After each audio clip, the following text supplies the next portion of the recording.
Noel Wilcox. Alex, how are you? Good to see you. Good to see you, buddy. Yeah, really good to see you. I know you're a fit man because you like your training. And you? Yes. Yes. So we share an affinity. We're into our MMA. Yes. But yes. more importantly, yes. That aside, you are an activist and you're a parliamentary candidate for reform in the family courts. Reform UK, yes, yes. So I'm a parliamentary candidate for Reform UK, and currently at the moment I'm heading up a small group of people where I'm heading up like a policy reform to do with the family courts and the child maintenance service. So I saw a brilliant documentary of you and Anne Widdecombe. Okay.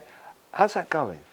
Yeah, it's going really well actually. Explain let me explain what it was about.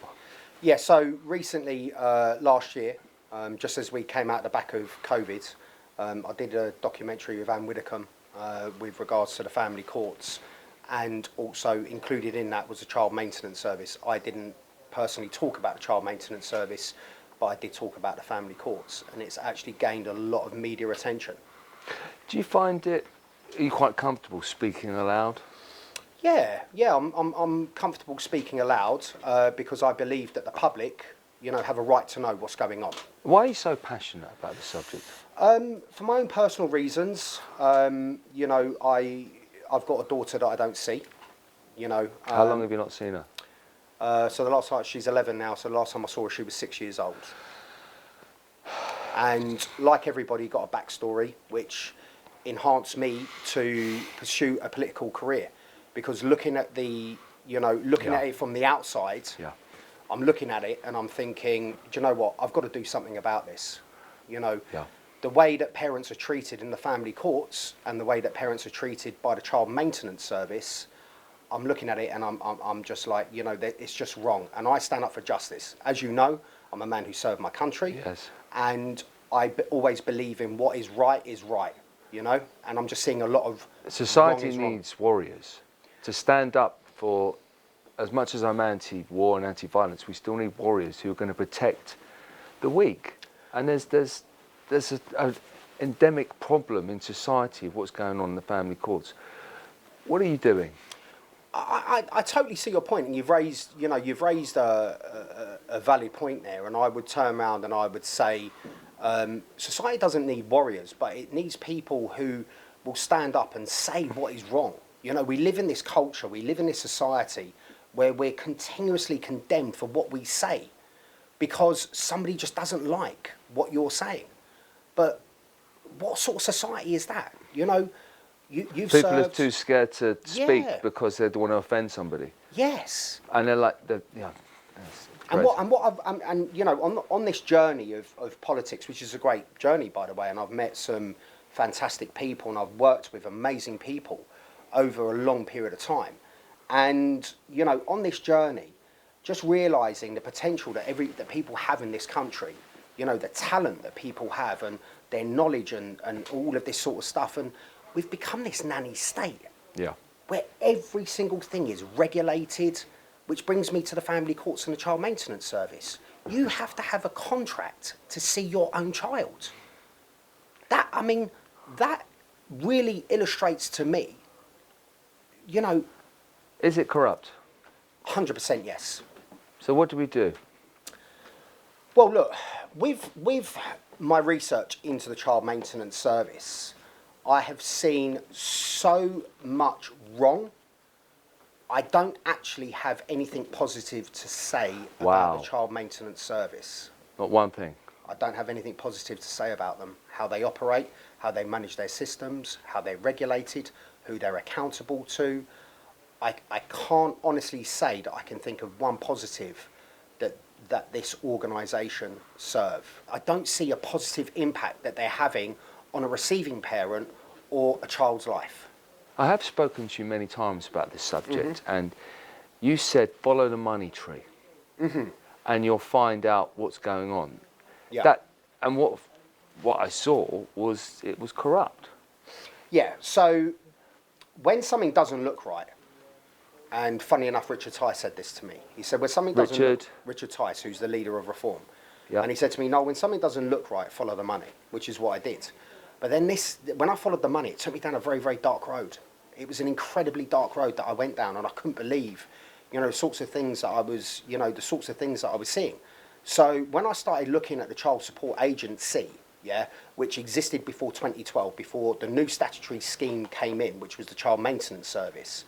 So the Child Support Agency was created, I believe, early 90s, might have been about 1993, something like that. And it was under the Margaret Thatcher era, of when she was in power. And it was set up at that time to chase a parent, that was not financially supporting that child, and the state was. Yeah. Was it working then? I believe it started to work, at that time, because as I understood it, the receiving parent, when they were making a claim for child benefit, they had to give the name of the other parent, before they were able to receive that benefit when it first came in. So that was kind of where it had started.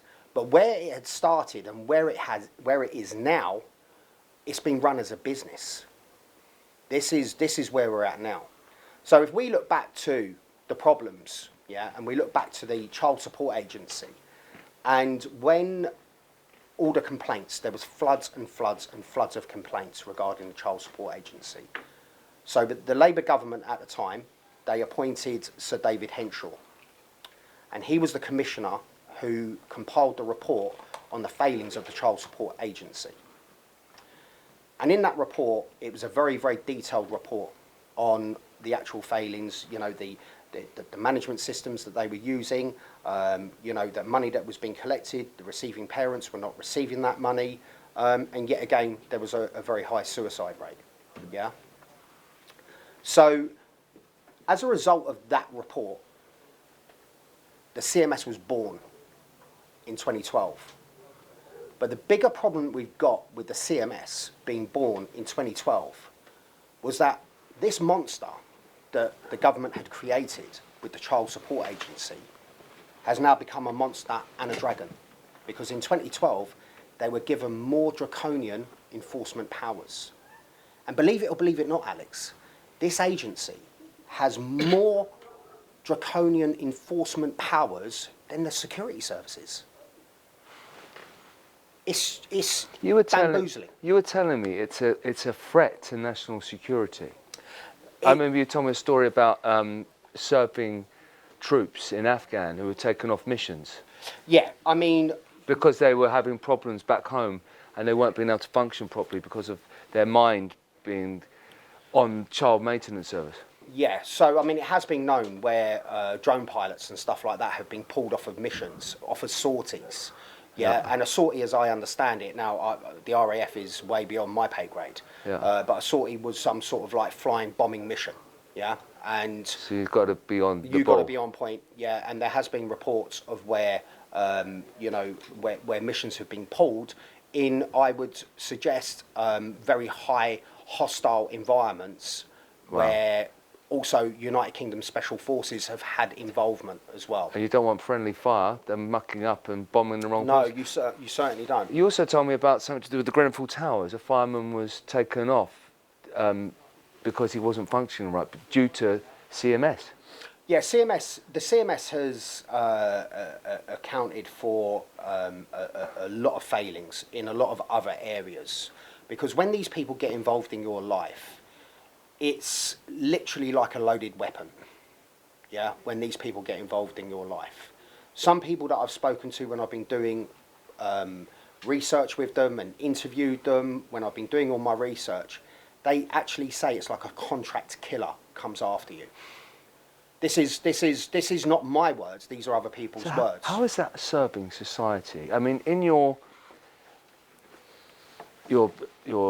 political organisation, you're trying to reform it. I personally, it's so far gone, the Child Support Agency and the Child Maintenance Service is so far gone, and what I'll do is I will come to my points, and I'll raise the points with you of everything that I've uncovered. The CMS needs to be completely decommissioned. There is no going anywhere from where we are now. yeah, because it is such a despicable mess. It can't be rectified. What's to stop another CSA, CMS type organisation? Well, there is nothing. There's nothing to stop that. There is nothing to stop that. Third one even worse. Yeah, I mean, yeah, exactly. They could cancel one monster and then bring back another monster. Even worse. Exactly. So when the CMS was born, most of the recommendations from Sir David Henshaw's report were not followed when the 2012 scheme was set up. So who had that input when the CMS was put into power, we would say, because they have a lot of power, yeah? And the statutory scheme is legislation. That's what they're following. They are supposed to be implementing the Child Support Act. Who creates the legislation? Well, the ministers. And why do they create such legislation? Well, the legislation is here. Now, you're asking me legal questions, and I'm not qualified in the legal profession. But as I understand it, you know, the ministers, they create the legislation, it goes through the House of Lords, and then the judiciary enforce it. Let me layman terms it for you. I mean, we've got a government that create laws for the betterment of society, create legislation.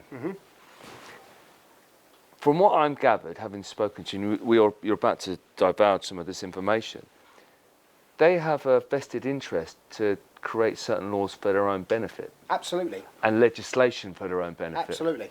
I think you would... tell me about Serco. Right. Just before I come on to Serco, because I'll build up to Serco. Yeah. So when the 2012 scheme was implemented, I believe that a lot of the legislation that was implemented was to keep everyone quiet. Yeah. Because how can you have gone from a system that has so badly failed and then given it more power? It's just bamboozling, isn't it? Yeah, completely. So when the 2012 scheme was formed, we're going to go back to the Child Support Agency. And the director of the Child Support Agency was a gentleman by the name of Noel Shanahan. And in the oral hearings, and we have the transcripts from the oral hearings, £3.8 billion, 3.8 billion, yeah? That's a vast sum of money, was deemed uncollectible because of interim maintenance assessments, and they were inflating incomes by 300%. In layman terms, they were fraudulent.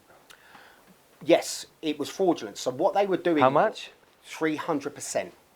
They were inflating incomes by 300%. Did anyone serve any prison sentences for this? No. Why not? That I don't know. I mean, this is causing suicide and... Well, if you look at it, so what they've done is, if they wanted you to pay £100 a week, right, they would inflate your income by 300%, yeah?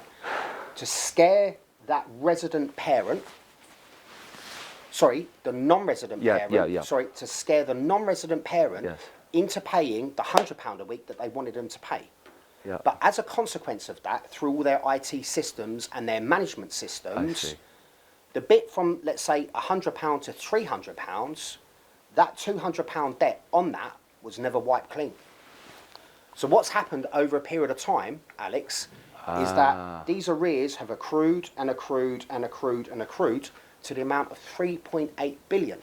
Hence why Noel Shanahan, in the oral hearings, when he was under oath, he had to admit that that money was uncollectible. But then a flip side to that coin, Gingerbread. Who are Gingerbread? So Gingerbread is the charity that supports resident parents. And looking into Gingerbread as well, they're down as a non-profit organisation, but they profited £5 million last year on their company accounts. How does that work? No idea.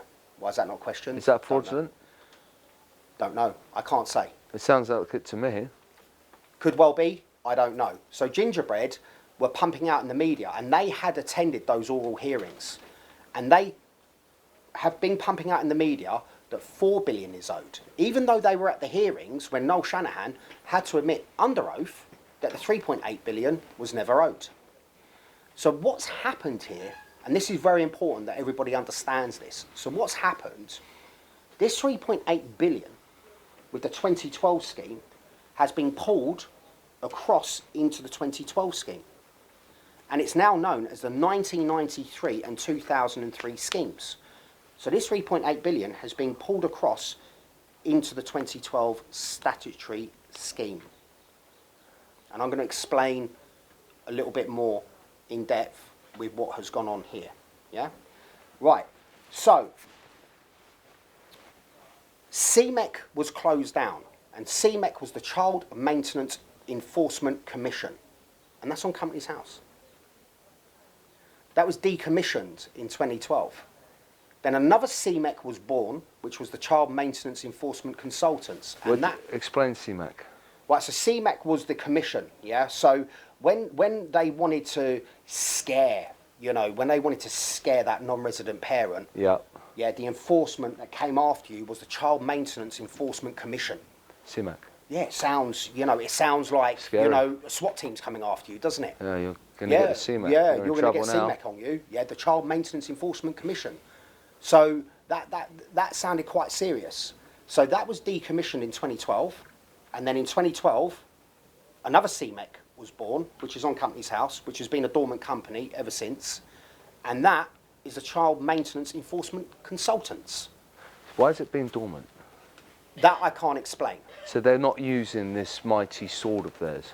No. So how it looks to me, a company's been closed down, and another company's been opened. Yeah. But what happens when you close that company down completely on Companies House? You get rid of all liability of that company. You move on to the Child Maintenance Enforcement Consultants, and all we're getting with all the complaints that are going into the National Audit Office, and I'll talk about the National Audit Office soon. So all the complaints that we're getting from the National Audit Office is just ignored. Everything's ignored. Yeah, we're living in this, we have elected officials. Yeah, hopefully one day I'm going to be an elected official. I hope so. But everyone's been ignored. You have a problem with how government's been run. You go to see your MP and you say, I have a problem. A government official will come back to you and say, sorry, there's nothing that I can do. Well, if there's nothing that you can do, why are you there? Why are we electing people? Yeah. Yeah, this I just don't understand. So, when this £3.8 billion has been pulled across... But you said when the company was disbanded, it has to get rid of all its liabilities. So why had they moved the 3.8 billion over? It should be gone. Of course it should. Of course the 3.8 billion should be gone. So why has it come back? Right, so here we go. So the National Audit Office, in all of their reports, and this is an annual report that they do, yeah, every single year, they look at the accounts of the Child Maintenance Service, okay? And what the National Audit Office is there to do is regulate the accounts of that department and how that department is run. Then a report is compiled, and then that is fired up the chain of command to the Treasury. Who is the head of the Treasury? Got any ideas of who is the Chancellor? Yeah? So that's all his department, the money, yeah, the value for money and stuff like that. And what I'm seeing is, I'm seeing millions upon millions of taxpayers' money that has been thrown at the Child Maintenance Service, and it's just continuously failing every year for the same thing. Year in and year out. Nothing changes. It's the same every single year. Inaccurate maintenance assessments, fictitious arrears, and basically caseworkers that can't add up. Are they complicit, or are they just not fit for purpose? They're not fit for purpose. So they're being stupid. They're not doing it on purpose. No, well, I believe that something sinister is going on. Yes, and I do believe that something very sinister is going on with the evidence that I've looked at. Shall we have a look at the evidence? Please. Right. Okay. I'm going to come to the National Audit Office report of 2018-2019, and out of this report here, this is the report that gives me the biggest concern. It's a lot of the reports all say the same things. Yeah, that basically that their figures don't add up. They don't add up. They don't add up. This is every year. So explain to the layperson, and there might be people who don't understand what the National Audit Office does. Right, so the National Audit Office is there, yeah, so it's a national organisation. So anything national is national, yeah? Yep. So they've been put in place to regulate government spending. Police. Anything where taxpayers' money is spent on that department, that's what the National Audit Office do. So Could they be corrupt? no, they're not corrupt. They just report on their findings. They've got no reason to be corrupt, yeah? Because what Their they're job doing is to stop the corruption. yeah, their job really is to stop. Well, not so much. They just report the facts. That's what the National Audit Office do. Yeah, they just simply report the facts. So, coming back to the 2018-2019 report, the comptroller, he actually specifically says, yeah, his basis for an adverse opinion. Sorry, I've got to read it because I can't No, memorise. please. I can't memorise word for word everything that Go for that it. they Go for write. it. So here he has clearly stated, and this is certificate of the Comptroller Auditor General to the House of Commons. Yeah, this is section 4, page 15. Yeah, and he has stated the individual arrear balances supporting the reported outstanding arrears balances are misstated. Misstated can mean deliberate. As a result of inaccurate maintenance assessments by caseworkers, supporting the reported outstanding arrears balances are misstated as a result of inaccurate maintenance assessments by caseworkers since the inception of the statutory schemes, incorrect processing of cases with arrears since the inception of the statutory scheme. Layman terms that. Well, what he's saying is that nothing adds up with what they're saying. He's saying inaccurate maintenance assessments. He's not saying one or two. He's generalising the whole lot. It's not specifically saying it's corrupt. He's not saying it's corrupt. He's reporting specifically on what he's looking at. Yeah. And I've looked at what they have to do. It's all laid out before. So section 1, 2 and 3 is all about the Treasury Act and the law in relation to that and how he collects his data and his evidence. But what he is saying is unfit for purpose. Well, he's not so much saying that it's unfit for purpose because he can't say that. He can only report on what is produced, the evidence. And that is a crucial word that we're using here, the evidence that is provided in front of him. Yeah? And that is his job. He is qualified to deliver this opinion. Yeah? And he is stating it's inaccurate maintenance assessments and incorrect processing of cases with arrears since the inception of the statutory schemes. So he's not happy about this 3.8 billion that's been pulled across into the 2012 scheme. So who's accountable? Well, the Treasury. So what are they doing about it? Nothing. Everything's ignored. So hang on a second. They're not accountable then. They're not No. doing. So they're not accountable. They're not accountable. They are accountable, but not doing anything. They're not accountable. Is that just?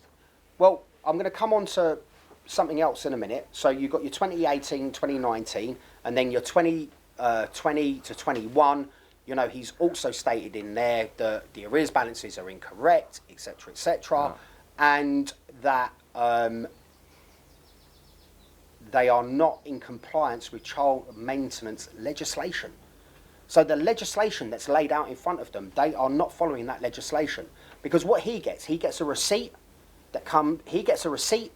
and then what goes out. And it's continuously, none of the figures are adding up. So he says, the best 8 estimates available to me of the impact of incorrect processing of cases with arrears indicate that they have led to overstatements of at least 17.8 million and understatements of 125.9 million, with the reported balance of 2.2 billion. So he's stating here clearly these figures are all over the place. Yeah. I mean, 17.8 million, and we're not talking at like 10 or 20 quid. To me, you'd said that's not, he's basically saying that's unfit for purpose in how I read that. Well, that's how you read that, but I'm just reading the evidence, you know, that's provided right here, you know, in front of me. And when this 2012 scheme has come in, there's been reports of theft, there's been reports of suicide, there's been reports of misconduct in a public office, But what shocks me the most, with all of these reports that are here, that we're looking at, why is the judiciary enforcing these powers? So, on that basis, with the evidence that I've just shown you, and there's one bit that I just want to specifically say, because it's almost like this comptroller, he's categorically... Who's this controller? This comptroller is Gareth Davis. Gareth Davis. Yeah, so they're called a comptroller, so he is the auditor, so he is the chief auditor, yeah? And there's a very, very important bit here that I want to read, and this is section 31 and it's on page 23 of the National Audit Office report. And to me, this is the bit that actually carries the most significant weight of what he's saying. Child maintenance cases generate the largest volume of all correspondence received by the National Audit Office, with correspondence raising concerns about inaccurate arrears and the customer service received from the department when parents query assessments or arrears across the 1993, 2003 and 2012 schemes. The current policy this is not law, this is policy. The current policy that arrears will not be cleansed and corrected as part of the case closure programme creates a risk that parents will be pursued for collection of incorrect arrears. The impact of this on parents leads me to recommend that the department should establish a clear process to support parents who are concerned that arrears balances now being collected are incorrect, and ensure adequate records and systems are maintained until all arrears are written off or collected and the schemes can be brought to a full close.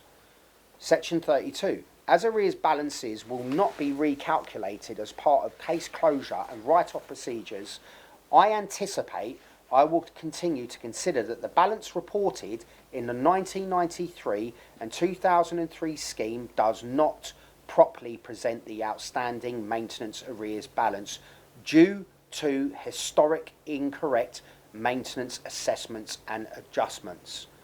Now, the evidence would point to me, what is going on here is this 3.8 billion is being distributed onto paying parents who are paying for their children, and they are having draconian enforcement enforced on them to pay amounts of money that they physically cannot pay.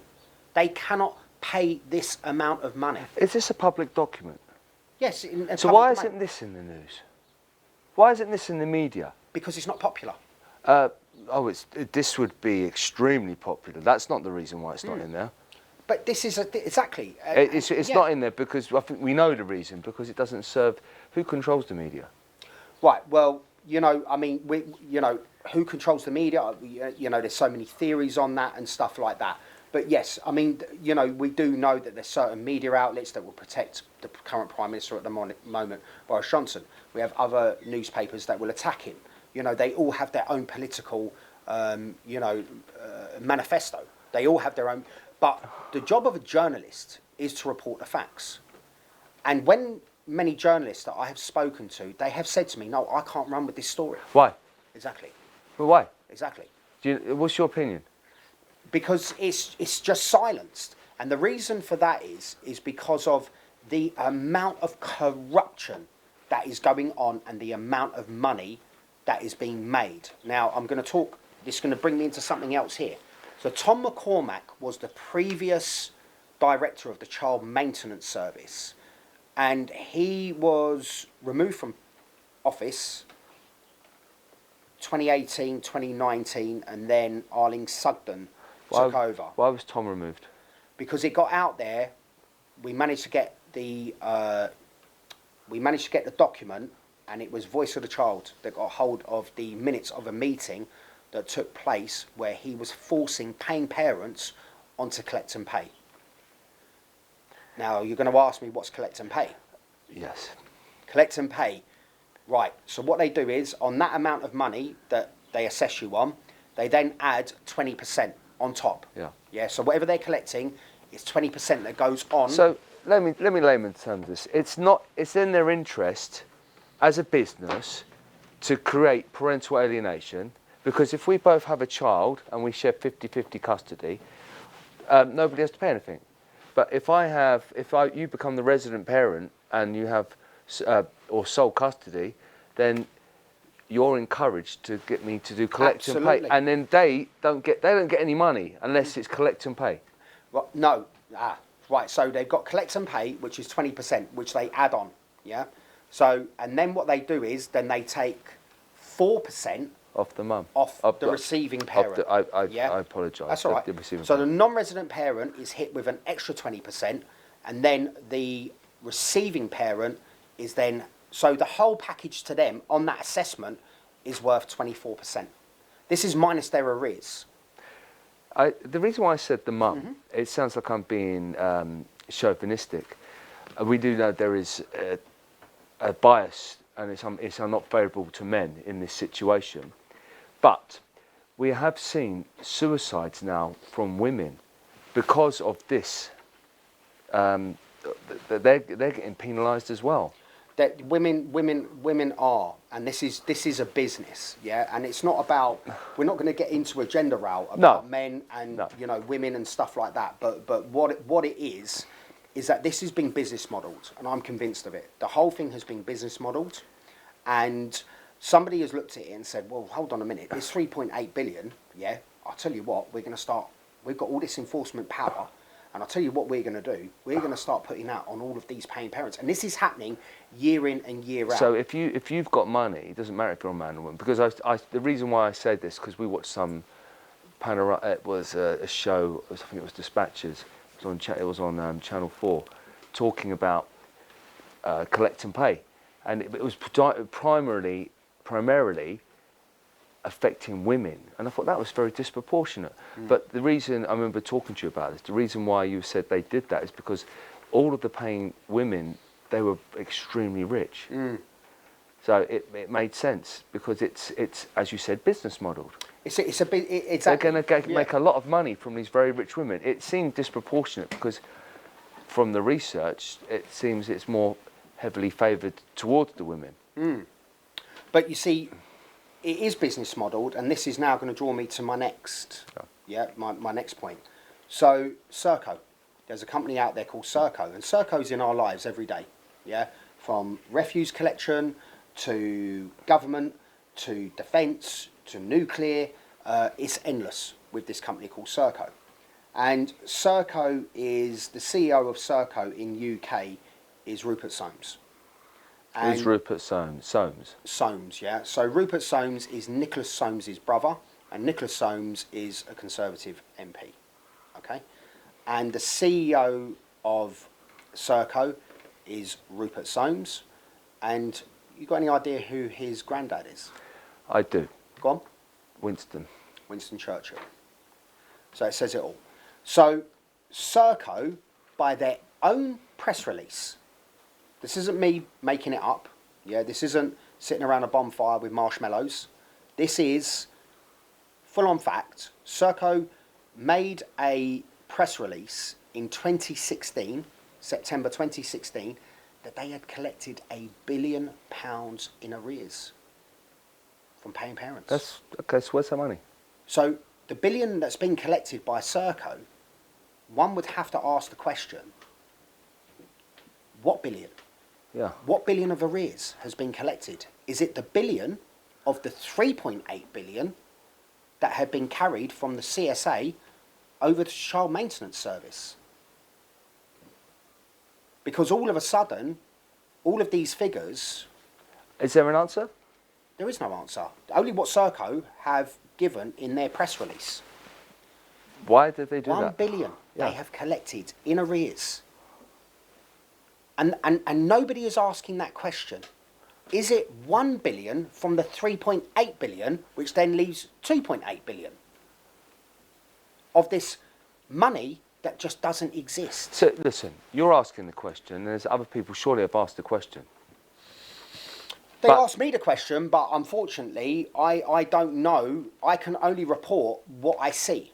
Yeah, I mean, if they said to me, you know, that it was £1 billion that was legitimate in arrears where fathers and mothers had just not simply paid, then okay, that's what you've got to believe because that's the evidence that's been provided. But when they say that they have collected £1 billion, and they're saying, their exact words were, that Serco had taken over managing cases from their Bolton office on the 18th of September 2006. And I can pretty much guarantee you that Serco there was running the Child Maintenance Enforcement Commission. I can pretty much guarantee that. The new nasty SWAT team. The new nasty SWAT team. So that's the evidence that has been provided, you know, and I've spoken about, you know, the National Audit Office report and stuff like that. So now what we need to do is look at what is actually specifically going on at the moment. So What is going on? right. So parents who are having all these arrears distributed amongst them, and we look at the case of Gavin Briggs. And this is a case that I've looked at very, very, very closely over the years. And this case just, it genuinely, it breaks my heart. You know, when I think of this story, and, you know, I get emotional when I think about this case, because what they did to this beautiful young man was just absolutely... How old was he when he passed? I'm not sure. He might have been his early 30s. It's tragic. He might, yeah. And what they did, they inflated his income by £26,500. Yeah. They inflated his income. He was paying for his children. When I keep saying this, Alex, I keep saying these are paying parents. They are paying for their children. What about you hear the parents that aren't paying? Let me come back to that in a minute, yeah? So Gavin had his income inflated by £26,500. He was something to do with trains. He was a train technician or something along those sort of... They just don't earn that sort of money. I think his income was reflecting between, I would say, £75,000 to £80,000 in that kind of... They just don't earn that sort of money. So where is even the common sense that's been applied? So I can only look at this and say something sinister is going on. Because if you looked at a postman and you said, this postman is earning £90,000 a year, you're going to clearly turn around and say, no, they don't earn that. If it was a Harley Street surgeon or something like that, or a doctor, then you'd say, yeah, we're falling into the realms of somebody earning that. Are they going back to the, let's inflate it by 300% and get 100%? Well, no, because he was paying. He was already paying. So he was paying for his children, but let's not forget there was a court order already in place that he was conforming to, and the Child Maintenance Service completely overrode that court order. Let's not forget the vital fact that they, on top of that, they also gave him £15,000 in arrears as well, on top. And then what do? They start their draconian enforcement. SWAT team. The draconian enforcement. We'll talk about their enforcement powers. Yeah, we'll talk about what powers these people have. They can go into your bank account without a court order. Who can do that? Nobody can. The police can't even go into your bank account unless they've got a warrant or a court order to do so, to monitor where your funds have been going and what you've been doing. They can't do that. Security services can't. HMRC can't even go into your bank account and take money out of it unless they've got a court order that say that you owe that money. So they can go into your bank and take that amount. They can write to your employer and demand from your employer to deduct whatever it is on PAYE, yeah? So they pay direct to them. Then when you can't afford that, if you have an asset, then they're going to come after that asset. They will come after it, and they will significantly devalue the property that you live in. They will significantly devalue. What happens if you had a relationship, it's broken down, you had children with that partner, and the children live with your ex-partner, and you have a new partner, and you have new children. Mm-hmm. So you have to provide for your current children and your previous children. Well, there's a law there that stops them from doing that, which is Section 2 of the Child Support Act. It stops them from... That is supposed to stop them from doing exactly what you're alluding to. Because your suicide's the last thing in your mind. You want to provide for your kids, Yeah. both sets of kids. Yeah. So you're just working every God-given hour. But hang on, you're being driven into poverty. But you said there's a law. So Section 2 Child Support Act is all about the welfare of children, but that's conveniently ignored. They don't conform to that. But let me just continue with their enforcement powers. So they can remove your property and they will devalue it by a significant amount of money. They will sell that property. So what they do is they get a liability order. That is a magistrate. Bearing in mind, a magistrate cannot question the figures that are put in front of them by the DWP, which is Section 33, subsection C. The magistrate cannot look at those figures. So it's a rubber stamping exercise. So they walk in, DWP, in front of the magistrate, he owes that amount of money, boom, rubber stamp, liability order. Wow. That is what is going on at the moment. Recently, Arlene Sugden, when she was in the Public Accounts Committee, it is literally like a sausage factory. She stated, and it's all there in the public domain, she stated that they can process up to 300 liability orders in in a day. 300 in front of one magistrate. That is a rubber stamping exercise. That is a sausage factory. And do you know how dangerous these liability orders are? And they get a liability order because that gives them the power to come after you. That money's now live.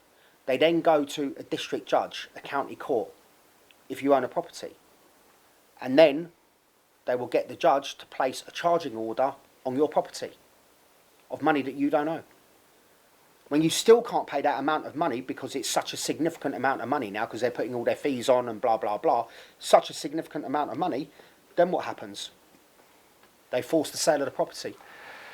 And they will take every single penny from that sale of that property. And then what happens to that money? Who gets that money? Who does get that money? Exactly. Who does get that money? Do you Because I know? can guarantee you the receiving parent doesn't. So let's say, for instance, and it has been known that they have sold properties for £4,000 of arrears. £4,000 for £300,000 properties. Who buys the property?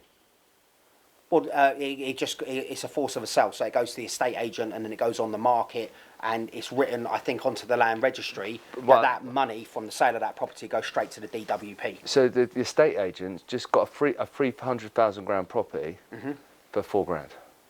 So £4,000 is what that force of the sale would be on that property. Yeah. So if that property is worth £300,000, Yeah. £4,000 that gets slapped on the land registry. The sale of that property is forced. That property there is sold. DWP, they get everything because that is the charging order. It's there on the land registry. Wow. That's what the land registry is there for. Title deeds and any charges on that property. So they will take that property from you. Then failing that, if they can't do that, they can remove your driving licence. They can remove your passport. That's surely a violation of human rights. And then worst case scenario, they can send you to prison. They can commit you to prison for 6 weeks. We're not even sending paedophiles to prison. Alex, we're not even sending paedophiles to prison. They're getting suspended sentences at most. I'm struggling to take this in, and I didn't realise how bad this is. It's breathtaking. It's just so bad. But on top of that as well, in the National Audit Office, they've been deleting files over a 14-month period. Deletion of files. And the National Audit Office are doing this? No, not the National Audit Office, the DWP. Yeah. So they have been deleting case files. So that is what they have been doing. Also as well, one of the things that keeps coming up, okay, is the management of cases outside of the IT systems.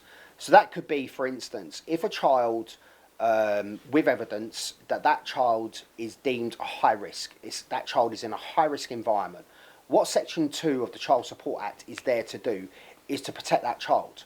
Yeah. Because let's face it, everything is all about the welfare of a child, yeah? I'm very, very committed to protecting children because, in my opinion, as a state, as a government, we don't do enough to protect our children, yeah? So everything is there to protect children. All the laws are there. You even look at, Section 1 of the Children's Act. You look at Section 2 of the Child Support Act, 1991. And everything's there, all about the welfare of the child. So when a case is managed outside of those IT systems, what happens is they pull that file because a computer can't physically say that that child's at risk because that where that child's living is a crack den. So that money could be used to fuel a drug-fueled environment, which puts that child at risk. Of course. So that's how a case is supposed to be managed outside of that IT system. But the National Audit Office is picking up that this is where a lot of these facts and figures are not adding up.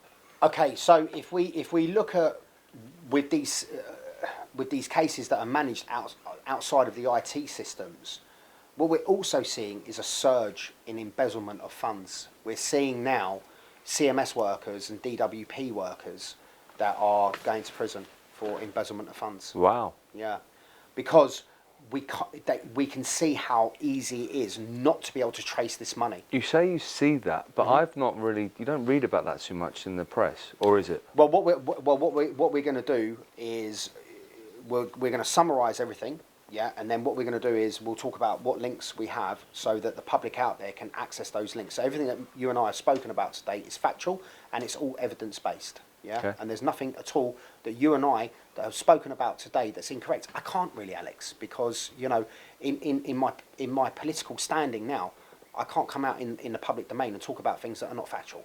Yeah, it's simple. I have to follow the evidence, and the evidence that I look at, and the evidence that is presented in front of me. So everything that we've spoken about today is all evidence-based. It's not opinion. No, but you just said you said a factual comment that they're going to prison. They are going to prison. But that's not being reported. Exactly, it's not being reported, and it's only links which we will provide. Okay. So look, if we summarise everything at the moment, yeah. Yes. CSA was formed. Yeah. Why? Right, Why so- was it formed? Well, the CSA was formed, yeah, because of the benefit culture. Yeah, I can't remember whether it's child benefit or if it's child support or whatever. I'm not that familiar with benefits. So it was formed because it's all about children. Yeah. But if we look at children in the same way that we look at the family courts and we look at the child maintenance service, what is the biggest weapon to a parent? Money. No. What is the big? What would Well, you do? the What child. would you do? What would you do? What is Stop every in parent? contact. Yeah. Your child is everything to you. You'll pay any amount of money. You will do anything to make sure that that child that you have produced with another human being is well looked after. Yeah. Yeah. And the authorities know that. Yeah. They really do. So if we summarise where we are, so we've got the Child Support Agency that was formed as a result of Margaret Thatcher government. We have the Am I Henshaw right in report. saying it's the case of? Am I right in saying it's the benefit system that the government, they didn't want these mothers keep claiming and having to pay out?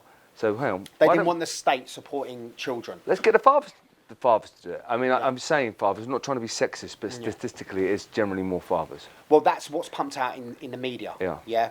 All the sound bites of deadbeat dads, etc., etc. This is all what's being produced in the media. So if we look at it, so we've got the formation of the Child Support Agency. We've got the Sir David Henshaw report because he was commissioned to investigate what was going on because of the high volume of complaints to the National Audit Office. And there was a lot of people who I do speak to who instigated that investigation. So he compiled his recommendations. None of those recommendations were followed. The 2012 scheme was introduced. 3.8 billion, as we know, from the oral hearings of when the CSA was closed down, the 3.8 billion pounds was deemed uncollectible. Yeah, that figure, 3.8 billion, has been pulled over to the 2012 scheme. The 2012 scheme of paying parents are having all these arrears dumped on them, and they're having their incomes inflated, etc., of this 3.8 billion. Now, one big question that I want to ask: who's seeing this money? Because they keep saying in the National Audit Office that these cases are closed. The 1993 and 2003 schemes, the cases are closed. So Where's the money gone? who are they collecting this money for? Yeah, where's the money going? Where is the money going? And that's what I'm saying to you right here, right now.